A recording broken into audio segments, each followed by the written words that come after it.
খুব মজাদার একটা ঘটনা শুনবেন। আপনাদের আগ্রহ দেখে তো মনে হয় না শোনার ইচ্ছা আছে। আছে আছে আমার ভাইয়েরা, বিশ্বনবীর বয়স তখন প্রায় 51 বছর। কত বছর? বিশ্বনবীর সবচেয়ে কাছের মানুষ খাদিজা রাদিয়াল্লাহু তাআলা আনহা ইন্তেকাল করেছেন। বিশ্বনবী বড্ড কষ্ট পেলেন, হৃদয়টা ভেঙে খান খান। যিনি ঘরের ভেতরে বিশ্বনবীকে সান্ত্বনা দিতেন, ভালোবাসা দিতেন, বাইরে গেলে কোরাইশরা বকাঝকা করে, অত্যাচার করে, কিন্তু আম্মাজান খাদিজা রাদিয়াল্লাহু তাআলা আনহা ঘরটারে এমন শান্তির নীড় বানায় রেখেছেন, এই ঘরের ভিতরে ঢুকলে বিশ্বনবীর কলিজাটা ঠান্ডা হয়ে যেত। এজন্য রব্বুল আলামিন বলেন, খাদিজা, ও আমার বান্দি খাদিজা, জান্নাতে এমন স্পেশাল একটা ঘর আমি তোমার জন্য রেডি করে রেখেছি। ওই ঘরের মধ্যে কোনো আওয়াজ নাই, ওই ঘরের মধ্যে কোনো নয়েজ নাই, ওই ঘরে কোনো বিশৃঙ্খলা নাই। কারণ মক্কার জমিনে আমার নবী কোরাইশদের বিশৃঙ্খলা, নয়েজ আর ঝামেলাগুলোকে উপেক্ষা করে যখন তোমার ঘরের ভিতরে ঢুকতো, ঘরটারে তুমি শান্তির নীড়, ঠান্ডা, নীরব, নিস্তব্ধ, নিঝুম আর শান্তির নীড় বানিয়ে রেখেছো। এজন্য জান্নাতে স্পেশাল একটা শান্তির নীড় আমি তোমারে উপহার দেব। ওই প্রিয়তমা স্ত্রী খাদিজা ইন্তেকাল করলেন, বিশ্বনবীর হৃদয় ভেঙে খান খান। আবার ওনার চাচা আবু তালেব ইন্তেকাল করলেন, যিনি পলিটিক্যাল শেল্টার দিতেন নবীকে। কে দিতেন? আবু তালেবের ভয়ে, বিশ্বনবীর এই চাচার ভয়ে কোনো মুশরিক নবীর গায়ে হাত দেওয়ার সাহস পায় নাই। এখন স্ত্রীও নাই, চাচাও নাই, নবীকে আশ্রয় দেওয়ার কেউ নাই। নবীর চারদিকে অন্ধকার। নবী এখন কই যাবেন? আমার পেয়ারা নবী নতুন স্টেশন খুঁজতেছেন, নতুন দাওয়াতি প্ল্যাটফর্ম খুঁজতেছেন। তিনি যায়েদ বিন হারেসা রাদিয়াল্লাহু তাআলা আনহুকে নিয়ে মক্কার পাশের একটা নেইবরিং সিটি তায়েফে চলে গেলেন। কোথায় চলে গেলেন? লালমনিরহাটের ভাইয়ের আওয়াজ করে বলেন, কোথায় গেলেন?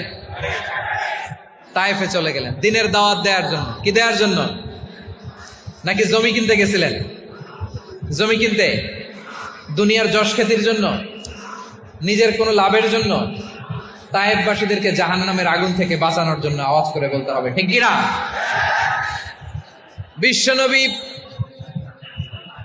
বিশাল মরুপথ, পাহাড়ি পথ পাড়ি দিয়ে তায়েফের মরুজমিনে গেলেন কোরআনের দাওয়াত নিয়ে, ইমানের দাওয়াত নিয়ে। কিন্তু তায়েফের লোকেরা বিশ্বনবীর দাওয়াতকে শুধু প্রত্যাখ্যান করেই থামে নাই, তারা বিশ্বনবীর সাথে অত্যন্ত খারাপ আচরণ করেছে। বিশ্বনবীকে শারীরিকভাবে হেনস্থা করেছে, আমার নবীকে শারীরিকভাবে অত্যাচার করেছে, আমার পেয়ারা নবীর গায়ে পাথর মেরেছে, বিশ্বনবীর গা বেয়ে ঝরঝর করে রক্ত ঝরেছে, নবী জামিনের মধ্যে লুটিয়ে পড়েছেন, আবার মেরেছে, আবার নবী হাঁটতে শুরু করলেন, পেছন থেকে আবার মেরেছে, আবার নবী রক্তাক্ত হয়ে জামিনের মধ্যে লুটিয়ে পড়লেন, আবার মেরেছে। বিশ্বনবীর মতো এত সুস্ত্রী মানব, বিশ্বনবীর মতো এত শুভ্র মানব, বিশ্বনবীর মতো এমন চমৎকার দেহাবয়ব দিয়ে রব্বুল আলামিন কাউকে বানান নাই। এরকম চমৎকার মানুষটাকে তারা তায়েফের ওই জমিনে রক্তাক্ত করেছে। বিশ্বনবী দুনিয়ার কোনো স্বার্থের জন্য সেখানে যান নাই, নিজের কোনো লাভের জন্য, প্রাপ্তির জন্য যান নাই, তায়েফবাসীদের জাহান্নামের আগুন থেকে বাঁচাতে গিয়েছেন। ঠিক কিনা বলেন? খেয়ে না খেয়ে দিন প্রচারের কাজে নিজেকে দিয়েছ বিলিয়ে, তায়েফের কাফিরেরা চিনল না সে আলো, দুষ্ট ছেলেদের পিছু দিল লেলিয়ে। পাথরের আঘাতে ক্ষত বিক্ষত হয়ে সারা শরীর থেকে রক্ত ঝরে। হে রাসূল, তোমাকে ভুলি আমি কেমন করে? হে রাসূল, তোমাকে ভুলি আমি কেমন করে? পারেন না আপনারা? ধরুন আমার সাথে, হাজার ব্যথা বেদনার পরে ফিরে আসনি তুমি আপন ঘরে, দিনের আলো তুমি ছড়িয়ে দিতে চলে গেলে মদিনায় মক্কা ছেড়ে। হে রাসূল, তোমাকে ভুলি আমি কেমন করে? হে রাসূল, তোমাকে ভুলি আমি কেমন করে। ঠিক কিনা বলে?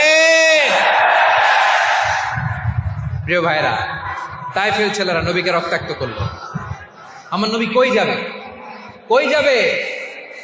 মক্কায় জায়গা নাই, তায়েফে জায়গা নাই। তায়েফ থেকে ভারাক্রান্ত মন নিয়ে আমার নবী মক্কায় ফিরে আসলেন। বিশ্ব নবী মক্কায় ঢুকতে পারেন না। মক্কার মরুভূমির দিকে তাকিয়ে, উপত্যকার দিকে তাকিয়ে বিশ্বনবী ধা ধা করে কাঁদেন, ঝরঝর করে। নবীর চেহারা মোবারক থেকে চোখের পানিগুলো বেয়ে বেয়ে পড়ে। আমার জন্মস্থান, আমার শৈশব, কৈশোর, যৌবন কেটেছে এই মক্কায়। আমার এলাকায় আমি ঢুকতে পারি না। বিশ্বনবী মক্কার অনতি দূরে দাঁড়িয়ে জায়েদকে পাঠালেন, জায়েদ যাও, দেখো কেউ আমাকে সাপোর্ট করার মতো আছে কিনা। যাও অমুকের কাছে যাও। সাইয়েদনা জায়েদ গেলেন, তারাও প্রত্যাখ্যান করে ফিরিয়ে দেয়। বিশ্বনবী বললেন যাও অমুক লোকের কাছে যাও, তিনিও প্রত্যাখ্যান করে ফিরিয়ে দিলেন। কেউ বিশ্বনবীকে আশ্রয় দিতে রাজি হয় না। নিজ জন্মভূমিতে বিতাড়িত বিশ্বনবী, সর্বশেষ বিশ্বনবী বললেন যাও মুতঈম ইবনে আদির ঘরে যাও। মুতঈম ইবনে আদি মুশরিক, তার কাছে যাও। গেলেন, মুতঈম ইবনে আদি রাজি হয়ে গেল। সুবহানাল্লাহ বলেন। দেখেন, অনেক বিপদের সময়ও আমি নিজে সাক্ষী, সামাজিকভাবে, রাজনৈতিকভাবে কত ঝঞ্ঝা, কত ষড়যন্ত্র, কত কনস্পাইরেসি পাড়ি দিয়ে আমাদেরকে সামনে এগিয়ে যেতে হয়। এই শত্রুদের ভেতরেও একজনকে দাঁড় করিয়ে দেয় যে আল্লাহর কোরআনের জন্য রেডি হয়ে যায়। করেন সুবহানাল্লাহ। মুতঈম ইবনে আদি, আল্লাহ তার মনকে নরম করে দিলেন। মুতঈম বলে, মুহাম্মদ আমি তোমাকে আশ্রয় দিব। তার দুই ছেলেকে পাঠালেন, যাও খোলা তলোয়ার নিয়ে, স্কট দিয়ে, গার্ড অফ অনার দিয়ে মোহাম্মদকে মক্কায় ঢুকাও, আর বলো আমি আমান দেব। আমান কি দিব? আমান মানে সিকিউরিটি, নিরাপত্তা। সিকিউরিটি ছাড়া, আমান দেওয়া ছাড়া কেউ থাকতে পারতো না মক্কায়। দুই ছেলে বিষ্ণু ইসা ইসলামকে নিয়ে আসলো। নবী কাবার চারদিকে তাওয়াফ করলেন, নামাজ পড়লেন। আবু জাহেল, উতবা, শাইবা, ওয়ালিদ ইবনে মুগীরা সবাই দেখে, কেউ কিছু করতে পারে না। কারণ মুতঈম ইবনে আদি ঘোষণা দিয়েছেন, আমি মুহাম্মদকে আমান দিয়েছি, মুহাম্মদের গায়ে যেন কেউ স্পর্শ না করে। আওয়াজ করে পড়েন সুবহানাল্লাহ।